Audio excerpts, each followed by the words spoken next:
when are the days where you kind of feel like a 9 and what pushes you to that 10? I mean, if I'm being honest, there are many days when I don't feel like a 9. I feel like a 4. Broadway news that you want to know on the Salisha Show. Starring you and your favorite roles on the Salisha Show. Staying true, going with the flow on the Salisha Show. So come on through, everybody glows on the Salisha Show. Thank you guys for being here. Oh, it's okay. Moderating is Ty. This is Ty, you guys. So Ty is currently in The Lion King right now. I think Felicia's also in The Lion King back there. Hey, girl. She's OBC for Heart of Rock and Roll and also Some Like It Hot. And we also did Beautiful together. Yeah, that's where we met on Broadway. That's where we met. But the special thing about Ty is she's always been such an amazing performer on stage, an incredible dancer and a singer and an actor, but she also has such a brain for producing and a lot of talents that transfer and translate so well behind the scenes. And she's been producing my podcast and we're turning it into a talk show, the Salisha Show, and she's like my backbone. You're so sweet. Thank you. So thank you for helping me. Yeah, of course, of course. Hi, everyone. Hello. Okay, so Salisha, we're really here to talk about you. We are here to talk about why be a 9 when you can be a 10. I mean, where should we begin? Where would you like to begin? Because you are already a 10, and in my eyes, you've been a 10 since I met you. So like we just said before, I met Salisha doing Beautiful, the Carole King Musical on Broadway. And as soon as I walked in the door, the first thing I saw on Salisha was, of course, that big smile. I feel like that's the first thing that most people see when they meet you. And I was like, well, who is this woman? Because you never stopped smiling. I know. When people first meet me, they're like, fake. No way. No way. And then after 5 minutes, they're like, is she really like this for real? Yes. And you find out very quickly that she is like this all the time. All the time. It never fades. Is that true, Andrew? My husband is here. He's like, well, I would say that it's true. So I wanna know from you, Salisha, where did the title of this book come from, and did you believe that you were already a 10 when you wrote it? Okay, so first of all, I think when we think why be a 9 when you can be a 10, what is a 10? A 10 can mean so many different things to different people. To me, it is not perfection. That is what it is not. We are not striving for perfection here. In fact, I think the most beautiful version of a 10 is your most authentic, genuine self. Flaws, crevices, and all. I was going to say wrinkles, but I'm like, I wish I could get Botox right now, but I'm knocked up. I know. I heard a girl saying it. I used to do Orange Theory, and there was this model. I would always be like, I'm going to get these MILFs. And you're going to hear more stuff like that throughout the night. I'm so sorry. Don't worry, Archie, we won't. No, I get to be one. I heard her saying, well, she was so beautiful, but she's like, why be a 9 when you can be a 10? I'm like, what on earth? People say that. And so actually she was the inspiration behind the title for it. But it really is it's born out of not striving for perfection, but your version of what a 10 is. Mm-hmm. Mm-hmm. Can you tell us about a time in your life when you felt like you really transitioned from that 9 to a 10, when you woke up and you're like, okay, maybe today is not necessarily the day for me. Maybe I am starting today as a 9. And what did you do to maybe get yourself to that 10? Because that's one of the things I think about when I read your book. And I was looking through it today to get ready for this conversation. And I was like I said before, I feel like I met Salisha at a 10. I mean, energy-wise, smile-wise, knowledge-wise, preparedness-wise. And so it really makes me wonder, when are the days where you kind of feel like a 9 and what pushes you to that 10? I mean, if I'm being honest, there are many days when I don't feel like a 9. I feel like a 4. There are a lot of hard days in these streets. Especially living in New York, you guys know, like, New York can kick you in the face. Yes. It can be hard. The Knicks lost. I'm still upset. You watch basketball? I watch the Knicks. Like, don't get me started on other things like elections and things, but life can be really hard in general. So I honestly, the transition between where you are on a natural day to transitioning into being a 10, I really believe it's a mindset. It starts all up here of, okay, where are we today? Can we accept where we are today? Can we give ourselves grace? Maybe if you are a 4 today, you're like, maybe that's okay.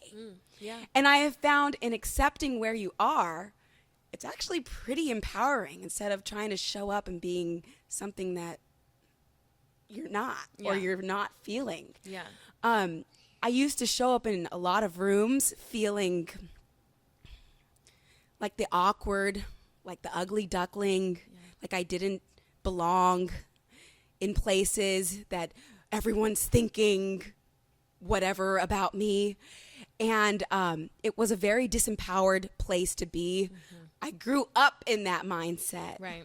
And I'm trying to remember the exact point when I actually I do remember when I got off the plane in New York City. Oh, yeah? Okay, say more.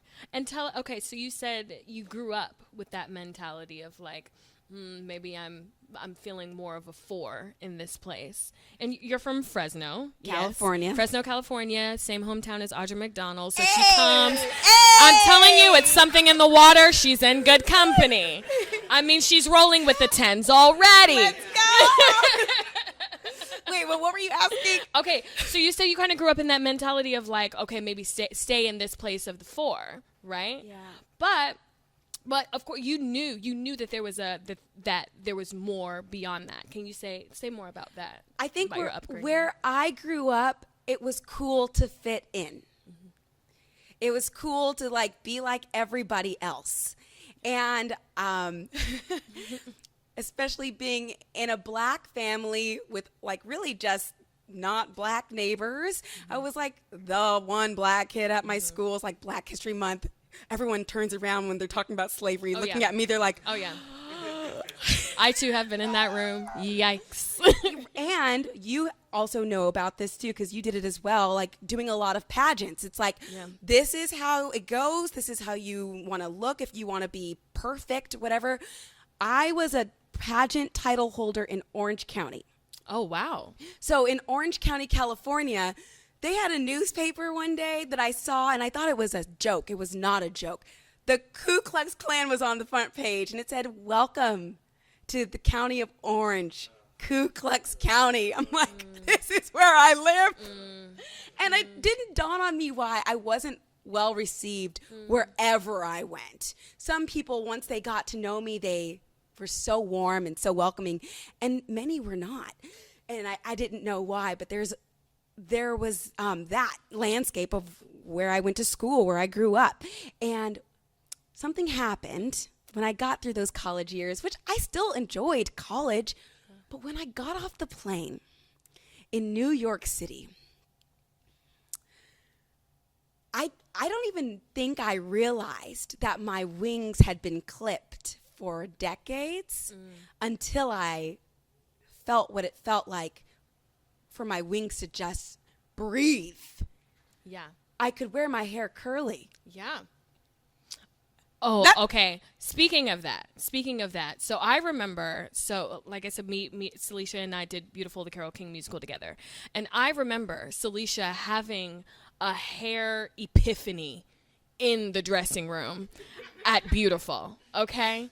And I want to talk about this in relation to the book, because in the first chapter you talk about expansion, and I feel like you just mentioned that in coming from Fresno and taking your first trip to New York City and realizing like, oh my gosh, it's a whole great big beautiful world out here and I can be a part of it, right? And I feel like your hair journey was one of those moments of expansion for you, yes? Yeah, I mean, transitioning is hard. Yes, it is. For those of you who don't know what Talk about transitioning it, okay? is. I said I will stay in transition always and just be So bald. transitioning for a Black woman in this context is like if you had your hair permed or straightened for your whole life and now you want to wear your hair naturally curly. there's a period in there where you have to like cut off the dead. Some people do a full like fully shave their head. Me. Yes, like they call the big chop. And in that transition, it's like you're not used to what you look like. It's hard. It's like I don't even know who that girl is in the mirror that I see. How can I accept her? I don't even recognize her. And so there were definitely hard times, but yes, in the dressing room at Beautiful, everybody was talking about, oh, I'm getting my hair cut by this guy Joseph, all this stuff. And I didn't get to be a part of the conversation because my hair was straight and they're all getting their curls cut. I felt FOMO. I felt excluded from the conversation, and I just like being one of the girls. I just like to, what we talking about today? That is fun for me. And I couldn't do that. So I really joined the conversation out of FOMO, got my curls cut, and started transitioning in 2018 cold turkey. And our hair is so tied to our identity. Yeah. And I realized, like, when I get to wear my hair like this, I mean, this really is who I am. Yeah. I mean, you'll still catch me with a wig. No doubt. We keep the wigs. We keep all the hair hats, all the pieces, right? All of the things. Yeah. But it really does make me feel like no matter what, if I'm wearing my hair, because it's a beautiful thing as a Black woman to be able to transform into whatever we want to look like, whoever we want to be. Right. But underneath all of it, underneath the makeup, the lashes, the wigs, who is that person? Do we like that person? How can we fall in love with that person that maybe we don't show the rest of the world, but we have to come home to every night? Yeah. So I used that time to be able to fall in love, and it took kind of like it took a long time. Well, and I feel like, and just because I was there kind of witnessing you in that moment, I feel like, just like I said, it was, you were in a period of expansion during that point in time. And discovery. Yes, and discovery. And you talk about that in the book, of really just digging into yourself and finding out, how do I feel in this moment? How do I want to present myself? Who do I really want to show people who I am? And while you were going through that with all of us, which was so great, because it was a perfectly mixed cast of people. It was all diversities in the building, which was really cool to have in Beautiful. But Beautiful was also one of the shows on Broadway at the time that really jump-started a lot of Black people's careers on Broadway. And Salisha and I were two of those people. That's where we got our start. And there were several other natural girls in the dressing room. A lot. Yes, all of us kind of going through the same thing. And when you were in that period of expansion and discovery and really finding out who you wanted to present yourself into the world, that is where you developed black hair in the big leagues, is it not? I think subconsciously, yes. Actually, no, not subconsciously. You're absolutely right. Okay. Because I started my podcast in 2020. Yeah. And I thought I wanted to feel like I'm backstage in a dressing room. Yes. Well, what could I talk about for hours? Hair. What did we talk about for hours backstage? Yes. Getting to know each other through our hair. Yes. Yeah. I mean, you ask someone about their hair and it can lead into so many different areas. And boy, did we have a lot of convos. Yeah. Some great, some scary, some really revealing, intimate moments. Do you recall any intimate moments? Well, maybe don't tell all your business, but you know. I do remember feeling ugly for a long time and being so used to like knowing how to basically dress myself up in drag and be the beauty queen when I needed to be. Yeah. But can I still feel that when I'm not like in drag? How do I do that with being myself? Sure. That's been a discovery for years. And I'm realizing like, and that's kind of how my book was born. It's finding her, going on the discovery and realizing you are enough. Yeah, absolutely. Exactly how you are enough. And the day you accept who you are is the day that you actually begin to really glow. Yeah. Oh, I love that. The day you discover who you are is the day you begin to glow. Yes. The day you Ooh, you got to put that in the next book. The day you see who you really are, you accept that person and show them love. Yeah. It's really hard to beat that person down. Yeah. When you're like, wait, but I like her. You'll defend her. Yeah. Yeah. But if you don't like who you are, if you don't like who you see in the mirror, when other people tell you lies about yourself, it's easy to believe them. Oh, I am ugly. Oh, I'm not enough. Oh, I'm not good enough. Oh, I didn't get this job because of this reason or that reason. When I worked at Disney, and this is in the book, like, I had so many reasons why they didn't pick me, why I wasn't the girl, why I couldn't be Tiana. I had a list of reasons. Guess what? None of them were true. Eventually, I got that role that I wanted. It was just many years later. Yeah. Yeah. But for years, I told myself all these lies that I believed because I didn't know who I was. Sure. And didn't accept who I was. Sure. And another thing that you mention in the book, you have, these are actually my two favorite chapters. You have a chapter that is titled Say Yes to Everything, and it's followed by a chapter that says Say No to Everything. And I adore that because and you mentioned in the prologue, like, you don't have to read this book in order. You can just kind of go and like touch base with it, with whatever you need. And I find myself opening it like, I just need a little 10 encouragement today. But going along with what you said, you tried several times to go to Disney and be chosen for a role. And you mentioned in the book showing up for yourself and saying yes to yourself, but also saying no if you have to. Can you talk a little about that? Yes. So say yes to everything. I feel like when you're just getting started in an industry, you're trying to break in, you're trying to like meet new people. Sometimes you have to say yes to things that you might not necessarily want to do, or you're not sure because you don't even know where you fit. You don't even know what you don't know. So saying yes exposes you to all the different corners of a thing that you have an interest in that you don't really know what's going on. It forces you to meet new people, have new experiences, and you never know if that random thing that you went to introduced you to your next employer. Introduced you to that person who you're actually like, you know what? Let's start a thing together. Yeah. Which could easily, especially here in New York, snowball into opportunity after opportunity after opportunity. I mean, you never know. Yeah. That reminds me, so much like you, I feel like we have so much in common, and I'm even learning more about you right now. We do have so much in common, Ty. So before I started at Beautiful, the Carole King Musical, my job was on Disney Cruise Line. So you were working at the Disney park, and I was working on Disney Cruise Line, and I was the Wonder 34 cast, and we were the guinea pigs for Frozen. So Frozen the musical was on the ship. It was out in the parks, and then it was on the ships, and then it came to Broadway. So they had plenty of time to really develop what they wanted.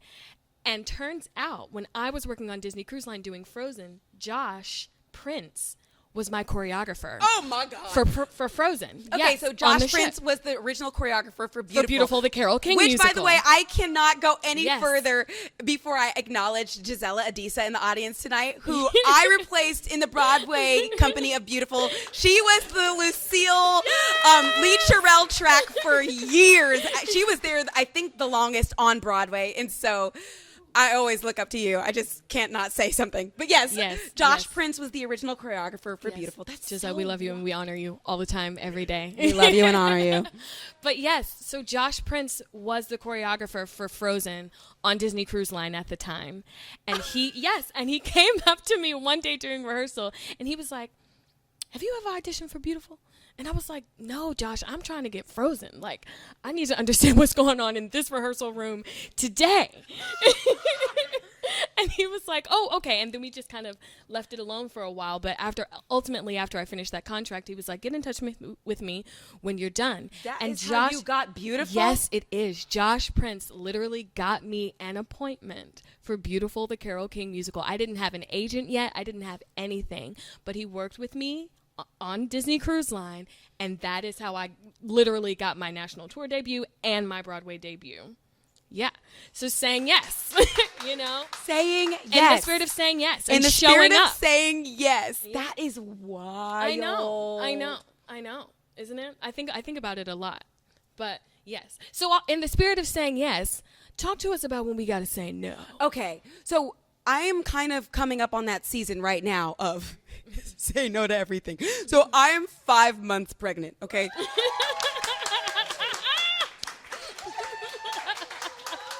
Yes. Thank you. He did it. He did it. He did it. The culprit is here. The culprit is here. I don't remember sewing a button for you on these shorts, honey. How are you? Okay, I'll ask later. We're good. And so I just recently started to slow down. I'm like, whew, these hills. The neighborhood we live in, there's a lot of hills going up these sidewalks. I realize how many places there aren't to sit. There's nowhere to sit in New York. I'm like, I never realized that. My parents, they don't like to come to New York, and they never really said why. I know why now. I'm like, it's hard here. I'm struggling. And so I try to like make opportunities or like events where I can bring together the people who I want to see. Especially now, because I'm not going to be able to like be out in these streets. I'm tired. Today I took a 2-3 hour nap. I started as a 15-minute meditation. You do guided meditations? I do guided meditations. Okay. I also do transcendental meditation. Oh, what's that? Ooh, Felicia you know knows about this, Felicia? Courtney knows about that. What is that? I don't know well, this. we signed an NDA, sorry. Oh, it's exclusive. Excuse me. It's a cult. No, Should I join? I mean, it's pretty transformative. I will say, like, you don't need electronics. You don't need your phone. You just need to be. You just need to breathe and exist. And they teach you. You have to take courses. Oh. And they teach you how to drive the bus. Oh. You got everything you need. As long as you alive, you got everything you need to drive the bus. You close your eyes and you do your thing. All right. And I will say, before I did TM, that's the nickname for it. Yes. I had really bad flight anxiety. Okay. Really bad. And now, I mean, I still get scared when I'm like, okay, we're going to die. But overall, it's really a lot better. Can we just take note that you were smiling even when you said, okay, we're going to die? It'd be like that sometimes. But back to the say no to everything. Sometimes you need to protect your energy, your soul, your time. The time is something that we cannot get back. Money, of course, we like New York. I feel poor here. I need some money. But you can make money. Yeah. When you spend your time, Archie, you can't get your time back. Once you spend it, you being here tonight, even though you have the sniffles, means so much to me that you're here. I get to see you, and it means so much to me. You're so sweet, you little. So when you spend your time, you can't get it back. You want to make sure that you're spending your time and your energy in places and on people that fill you. That fill you up. All right. I'm just kidding. Come on. You're gonna give him a show country too. singer now. Okay. And so when you say no to someone else. Even though you don't want to hurt their feelings, you don't want to feel bad, you feel guilty, you're really saying yes to yourself. Mm-hmm. And if your cup is full, you can give to others. Yes. In a whole different way. What they say on the airplane, put your mask on before you save somebody else. Right. That's right. Because when you can breathe, now you got all the time in the world to help somebody else breathe. But if you're suffocating, how you going to help somebody? Exactly. When your cup is full and overflowing, it's easy to pour into others. When you fill your cup, this is a different example. When you fill your cup up, telling yourself that you are worthy, you are enough, you are beautiful, it is easy to hand out compliments to others. Absolutely. Look at the haters. Why are they hating? Do they like themselves? Mm-hmm. Whenever somebody is rude to me, when somebody breaks me down or like tries to tear me down, I have a lot of compassion for them. Sometimes they hurt my feelings, but a lot of times I can see right through it. Right. Yeah. And I can see that they're hurting. Yeah. I used to get a lot of flack, and I won't go too far into this, but I used to get a lot of flack for waiting for marriage. And I did. I waited for you. We didn't make it to the altar, but You knew. But I will say, like, I got a lot of. I was bullied for waiting, but somebody who bullied me, like, she had just had an abortion. I knew this about her, and I'm not going to sit there and tell her how wrong she is for this and that, and making me look and feel this small in front of all of our friends. It doesn't make bullying okay. It doesn't make tearing somebody down okay. But when you're hurting, it's easy to hurt others. Sure. And I think what I hear you saying here is that it also takes an incredible amount of discipline to be in that place, right? And you talk about this in your book as well. Remaining in this place of filling yourself up with the yeses, telling yourself that you are enough, and that leading you to this path of discipline and saying, this is what I'm here to do. These are the things that I can focus on. These are the things that are going to get me to that next goal, that next step in my life, that next thing that I put on my manifestation board, that next thing that I meditated about in my meditation this morning. Can you talk to us about your path of discipline and how you... I think the chapter is called Discipline. Get some. It is. I mean, we need some. Period. Yeah. Point blank. It's so, okay, let's see here. A lot of us know what to do. We've heard all the advice. We should do this. You should eat this. You should work that, blah, blah, blah, blah. But do we do all of the things that we know to do? Mm-hmm. And also, do we give ourselves the opportunity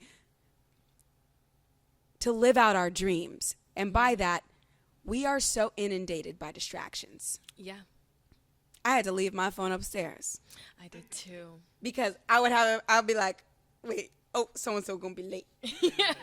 It is so easy to be distracted, not just by our phones, but by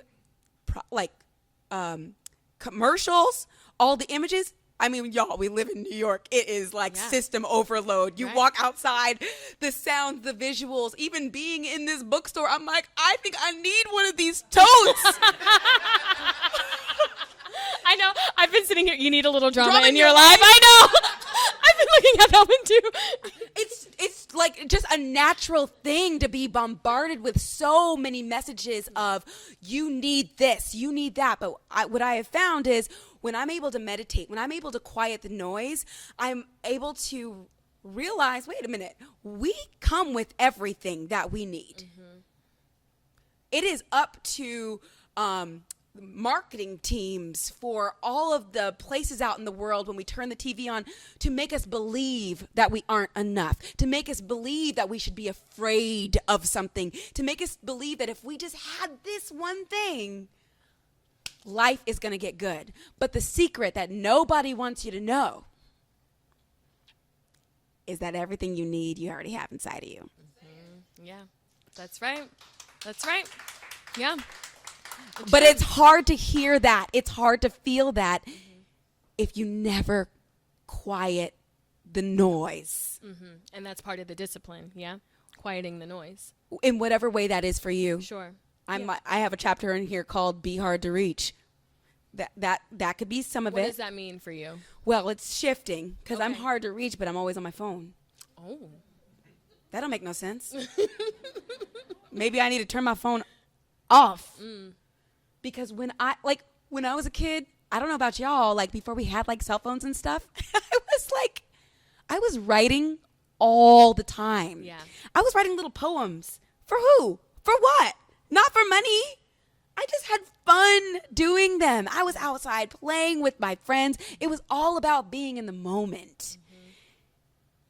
Then I got all these distractions, and as an adult I'm like, man, those things, why did I stop doing those? Sure. I literally forgot.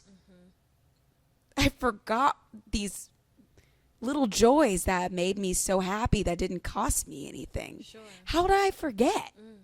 And I think that goes back to what you were saying about everything you need already being inside of you, right? So what I heard you say just now is that you were writing all the time. So you always had these very creative, artistic skills. And I was bossy. I was a director. Period. And now you're running your own show. I mean, The Salisha Show. but you're also running Your me, show. though. Well, let's talk about that. Let's talk about the Salisha Show. You already had black hair in the big leagues. Yes. Oh, and then yes. you moved into the Salisha Show, your own show. Okay. And we're currently now transitioning that show into a talk show. Yes. And your goal is to have Broadway's first talk show. Yeah. What's your plan? Well, before we get to the plan, I really think the theme of the day here is learning how to greenlight yourself. Because Also a chapter in the book. how many of us have dreams and goals and ambitions that we are waiting for somebody to tell us yes so that we can go do it? We are in a new day, y'all. The whole entertainment industry, they are panicking because people can create what they want without the middleman. People are making their own videos, their own movies, their own shows, and getting their audiences that the networks were getting. The power has shifted, and it is up to us to realize how much power we have. And so, yeah, you can create a thing and you could get it picked up by a big network and then they can do all the things. That sounds like a wonderful path. That's great. Great. But the thing is that you do not wait to start your dream, to start the thing that you have in your heart, in your soul, in your gut, that you are longing to do. Because we could be waiting until we die. Right. I was like, how do I find a publisher? I have no idea. Yeah. But I've been waiting for so many things. No, we're done. I'm tired of waiting. Yeah. I'm tired of waiting. Yeah. I wrote this book. I'm like, okay, write on Facebook. Can somebody edit this? Found a great editor, okay?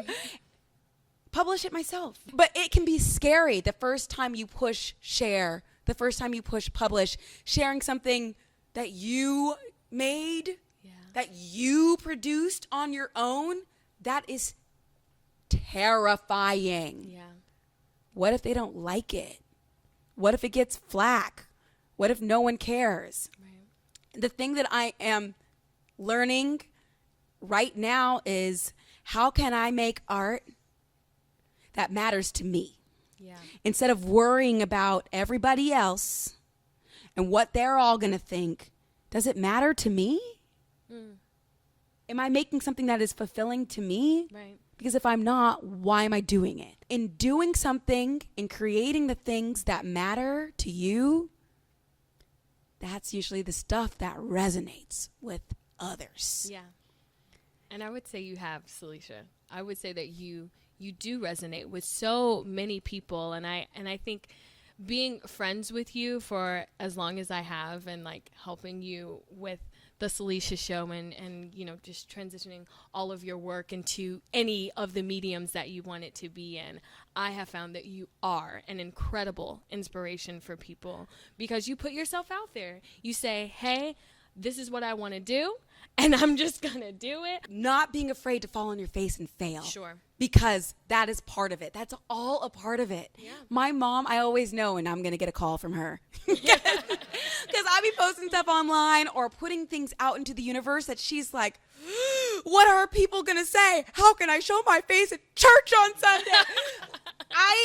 To her, I'm like a loose cannon. But if I have something that is itching to get out of me, I just have to do it. Yeah. And it's those things that I can't sit on that resonate the most with people. Before I moved out here to New York, which is my favorite place in the world, I asked so many people, what do you think I should do? Should I move to California? Should I do it? Everybody told me no. Guess what? I'm asking everybody who lives in California. Yeah. They all chose to and live in that's California. scary too, right? Kind of being the only person who has this thing in mind for yourself. It's like, okay, well, I see this for myself. Yes. But then looking around and at other people hoping for some sort of validation and then realizing, oh, nobody else sees this for me. Maybe well, you're what not am I going to thinking? get the validation. Right. But it's kind of like you got to move and it's scared.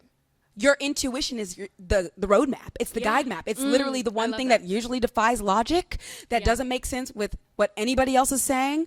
But if you were to just follow your gut, your intuition, and quiet the noise, it actually usually ends up pretty good. Yeah. But logically speaking, you're like, there's no way this is going to work out. So, on that note, I remember, and you talk about this in the book as well, I remember you having to quiet a lot of noise and do something scary in your life during the Britney Spears musical. And this happened. So another thing that Salisha and I have in common is that we have both been swings on Broadway. I'm actually currently a swing right now. And as many people know, it's one of the hardest jobs you could possibly do. I would go as far to say it's one of the hardest jobs in the world. Like, I know being president of nations is like a hard job, but whatever. Swinging on Broadway is a hard job. I don't care what anybody says. It's hard, okay? And one thing that you had to do, Salisha, you went up in there at Once Upon a One More Time, and you said yes to being a swing for not 1, not 2, not 3, not 5, but 12 roles. I don't even know if the union lets you do that anymore. They definitely called and said, hey, are you okay? They called me. They said, you want us to step in? I was like, actually, that would be great. But yes, I have to completely agree. Like, I always have valued swings and understudies, but it wasn't until I became one that I'm like, okay. Yeah. Okay. This is a lot. Yes, it was a lot. I went on for 68 of the 123 performances. Wow.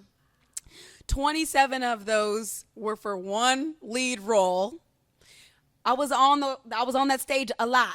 And for each new role that I went on, I think I went on for 5 or 6 different tracks out of the 12. Mm-hmm. The first time I went on, I was not rehearsed.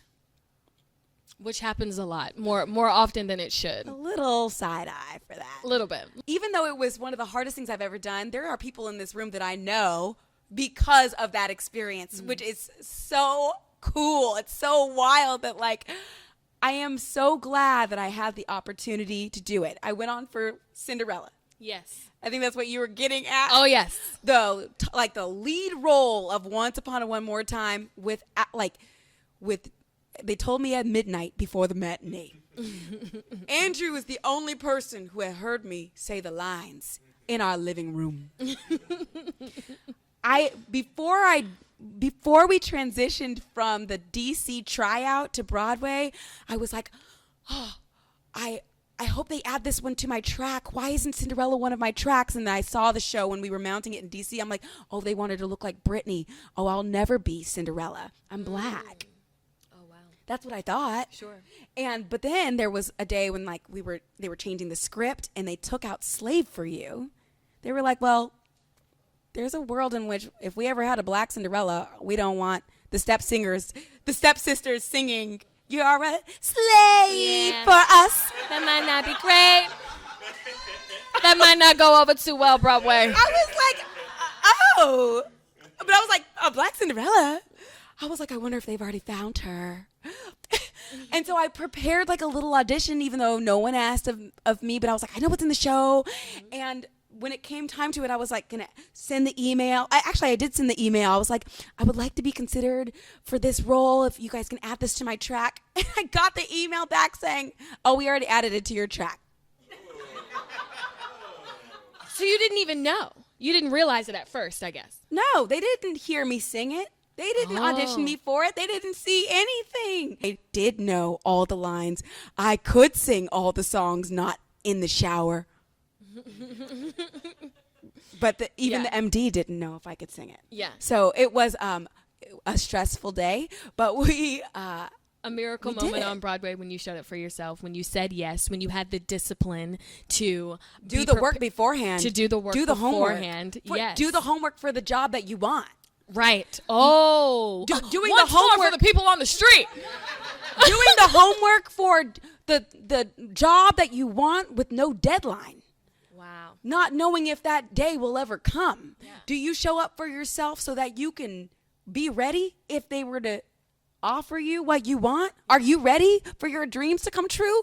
What happens if what you really wanted in life, somebody asked you today, hey, can you fulfill this order of 500 dresses? I'm sorry, I just saw Real Women Have Curves. It was 200 dresses, but Real Women Have Curves. It's like, can you fulfill this order? They're like, we got 6 people up in here. Yeah, we can do it. That's easy. We're going to do it. We're going to do it. And you're like, what do we do? You got to pull up. Are you ready to pull up if what you really want was just offered to you and handed to you? Do you have anything to show of like, I've proven myself in this area? Yeah. I've already started doing the thing that I really want to do on a big level, even though I haven't had the budget. I'm just kind of doing it with the resources that I have. When you want something, kind of putting it out into the world already. And then it's like God is like, he's like, oh, I see you. Let me raise you one. Yeah. Yeah. But it's almost like you have to take the first step out. You have to invest in yourself first. You have to book the course first, or buy the thing first, or just like do it first. Yeah. The meditation that I love doing if I'm manifesting, it's called Be, Do, Have. And here in America, in our world, it's so easy for us to plan things from have, do, be. Once I have all the resources, once I have all the training, once I have everything I need, all my ducks in a row, then I'll do the thing. And then I'll be that star. Oh, no. How you say it? You got to have main character energy first. Yes. Okay? Yes. Let's talk about it. Main character. You have to put yourself in the mindset of, I am that girl. Right.